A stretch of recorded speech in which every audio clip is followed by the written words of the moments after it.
करना। ये गृहस्थ धर्म में जो माता बहनें 3 दिन अपवित्र रहती हैं, नहीं करना चाहिए, ऐसी शास्त्र मर्यादा है। फिर जैसा ठाकुर जी प्रेरित करें, शास्त्र मर्यादा है, ऐसा नहीं करना चाहिए। महाराज जी, जब हम अशुद्ध हैं और भगवान इतने शुद्ध हैं, उनको कोई चीज अशुद्ध नहीं कर सकती, तो फिर हमारी आप अपने आपे को भूल जाओ फिर कैसे खास। हाँ बस यही तो बात, इसीलिए तो कह रहे हैं नियम से चलोगी तो भूल जाओगी। नियम से चलोगी, बनाई हुई मर्यादा से चलोगी तो शरीर भान भूल जाओगी। और नियम अगर विपरीत दशा में चला गया तो शरीर भाव पुष्ट होता चला जाएगा। ये खास बात है। आप एक पत्नी व्रत ले, आप धर्म से चले तो आपको वैराग्य हो जाएगा, आपकी वासना नष्ट हो जाएगी। दवा अगर नियम से खाओगे ना, रोग नष्ट हो जाएगा। और आप व्यभिचार करें, चाहे जितना करते चले जाए, आपकी वासना बढ़ती चली जाएगी, आपकी गंदगी बढ़ती चली जाएगी। ये नियम है वही चेष्टा। लेकिन एक पत्नी व्रत ले, धर्म पूर्वक चले तो आपको वैराग्य हो जाएगा। कितने ऐसे गृहस्थ हैं जो वैरागी हैं, पति पत्नी दोनों घर में रहते हुए भी ब्रह्मचर्य हैं। और कितने ऐसे कि देखो बोले कितने साल, बोले 90 साल के, तो बोले क्या पूरा जीवन हो गया, खाक बटोरते हैं काम, वहीं के वहीं खड़े। सब सुलझने की बात है।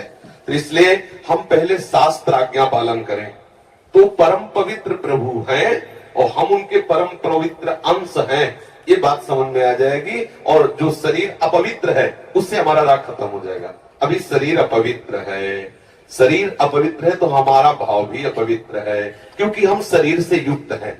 आप कभी ये मानती हो कि मेरा शरीर अपवित्र हुआ? मैं नहीं। उस समय यही रहता है कि मैं अपवित्र हूं, रहता है ना। मैं जैसे हम शौचालय से निकले तो हम ये नहीं मानेंगे कि मैं आत्मस्वरूप हूं, मेरा शरीर अपवित्र है लेकिन मैं पवित्र हूं। अगर शरीर का स्मरण आ रहा है तो अभी आप शरीर भाव में हैं। और जिन महापुरुषों को छूट गए पड़े रहते हैं अवधूत स्थिति में, भगवान उनके साथ खेलते रहते हैं। उस स्थिति तक पहुंचने के लिए हमें तर्क छोड़कर शास्त्र आज्ञा पालन करना पड़ेगा। शास्त्र की कृपा से, गुरु आज्ञा की कृपा से वो स्थिति आ जाती है। जब शरीर भाव से हम ऊपर उठ गए फिर क्या है, फिर तो कोई परेशानी नहीं। चाहे लघु शंका की पड़े हो, चाहे शौच के पड़े हो, शरीर अपवित्र है लेकिन वो परम पवित्र प्रभु में रमण कर रहा है। अभी हमारी दशा ऐसी नहीं है। हमारा शरीर हमें मैं करके दिखाई दे रहा है, नहीं दिखाई दे रहा। शरीर की भूख मेरी भूख, शरीर की मांग मेरी मांग, शरीर का कष्ट मेरा कष्ट आ रहा है ना। बस इस राग से छूटने के लिए शरीर को सिद्धांत में बांध दो। तस्मात् शास्त्रम प्रमाणम ते, कार्या कार्यो विरोध, क्या करना है क्या नहीं करना, इस शास्त्र के अनुसार चलो तो शरीर का राग खत्म हो जाएगा। इसका परिणाम होगा शरीर से राग खत्म हो जाएगा। आप पवित्र रहिए तो आपको शरीर से वैराग्य हो जाएगा।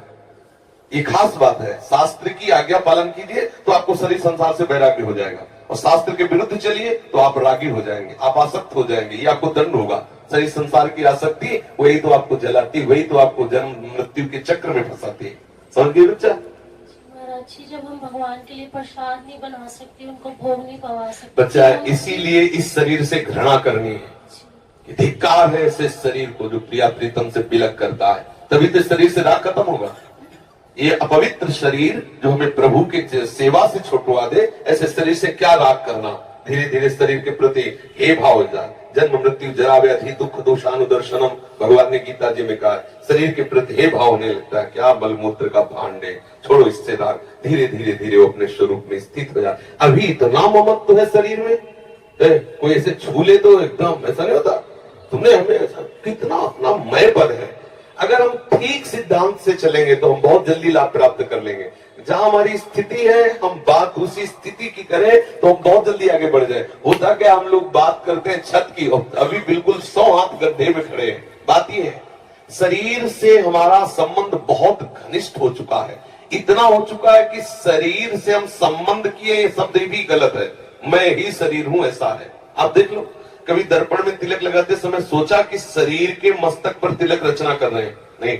मेरा तिलक कैसा है, यही तो आएगा ना। मेरा रूप कैसा है, मैं ठीक लग रही हूं, लग रहा हूं, ऐसी बातें आएंगी नहीं आएंगी। तो इसका मतलब शरीर राग है। शरीर राग हटाने के लिए शास्त्रीय सिद्धांत स्वीकार करना होगा। जिस समय माता बहनें अपवित्र होती हैं उस समय वो जो भी भोग बनाती है वो शास्त्र के अनुसार कह रहा हूं कि जो ब्रह्म हत्या देवराजेंद्र को लगी थी उसी के 4 विभाग किए गए थे। पहला विभाग स्त्री को दिया गया था और उसके साथ वरदान भी दिया गया था कि उसी अवस्था के अंतर्गत वो जब सृजन क्रिया में जाएगी तो संतान उत्पत्ति की सामर्थ्य उसको प्राप्त हो जाएगी। पृथ्वी ऊषर भूमि, जो ऊषर भूमि है ये वो ब्रह्म हत्या का एक भाग, उसको वरदान दिया गया था चाहे जितना गड्ढा खोद दिया जाए अपने आप भर जाएगा समय पे। वृक्ष की गोंद जो निकलती है वो ब्रह्म हत्या, और उसको वरदान दिया काटने पर भी पुनः आप हरे भरे हो जाओगे, मतलब समय आने पर आप वृक्ष रूप धारण करो। और जल में फेन बुदबुदा काई, ये ब्रह्म हत्या के 4 भाग के। और जल को आशीर्वाद दिया गया कि कभी भी कहीं भी पवित्रता होगी तो आप उसमें सम्मिलित होगे, जल छिड़को, आचमन करो, जल के द्वारा पवित्रता। ऐसा 4 वरदान भी उनको अलग अलग दिए गए और उनके लिए विधान भी किया गया है। देवराज इंद्र को जब ब्रह्म हत्या लगी थी तो शास्त्र में मर्यादा चली आ रही है, अगर इसका हम पालन करेंगे तो शरीर से वैराग्य हो जाए। जैसे अब जो बच्चे वैराग्य ले लिए हैं, भले वो स्त्री शरीर में है, अब उनके लिए नियम खत्म हो गया कि वो 3 दिन अपवित्र रहेंगे तो छुएंगे नहीं, क्योंकि वो खत्म, संसार के भोग राग, संसार का क्रम खत्म। अब वो वैरागी, अब वो 8 पैर प्रभु की सेवा में लगे हैं। पर अपने गृहस्थ धर्म से है, शरीर सुख की कामना से है, शरीर का हम प्रयोग कर रहे हैं अपने इंद्रिय सुख के लिए, तो आप पवित्रता धारण करो जिससे तुम्हारा ये राग नष्ट हो जाएगा। समझ रहे हैं ना? नाम जप तो कर सकते हैं आप। हम बता देते हैं, गृहस्थों को भी कह देते हैं कि आप मंत्र चिंतन भी कर सकते हैं, माला से नहीं, मंत्र चिंतन भी कर सकते हैं। स्नान किया, मंत्र चिंतन कर रहे हैं, भाई अंदर हमारे जो चिंतन हो रहा, शरीर ही तो अपवित्र है, हम बाहरी चेष्टा नहीं करेंगे। हम मानसिक ठाकुर सेवा भी कर सकते हैं, मानसिक पाठ भी कर सकते हैं। हमें चतुरासी जी याद है तो हम ग्रंथ नहीं छुएंगे, ऐसे पदगान करेंगे, नाम कीर्तन करेंगे, ये सब हो सकता। लेकिन प्रगट में जो शरीर द्वारा चेष्टा होनी है तो फिर उस समय 3 दिनों तक ऐसा शास्त्रीय महापुरुषों का और संतों का आदेश है, तो हमें वैसा पालन करना चाहिए। किन अवस्था में शरणागति मंत्र ले सकते हैं और नहीं ले सकते? हाँ, शरणागत मंत्र के लिए वैसे हमने बताया है कि शौचालय में और बाथरूम में हम मंत्र ना जपे, पवित्र हो करके आचमन आदि करके फिर मंत्र जप करें। और जैसे हम अपवित्र दशा में जैसे ट्रेन आदि में यात्रा करते हैं, अब सोच गए उन्हीं कपड़ों से उन्हीं बाद फिर नाम जप करें, मंत्र जप न करें। मंत्र में थोड़ी पवित्रता की आवश्यकता है, नाम जप करें, जब हम पवित्र हो तब मंत्र जप करें। और अगर आप पवित्र हैं तो हर समय फिर जप सकते हैं, केवल शौचालय और लक्षण छोड़कर। दिनचर्या में अपने जैसे रसोई पकाते हुए घर के काम, बिल्कुल बिल्कुल मंत्र जप सकते हैं। मानसिक हाँ, चलते फिरते बिल्कुल बिल्कुल कर सकते हैं, बिल्कुल कर सकते हैं, उत्तम बात है।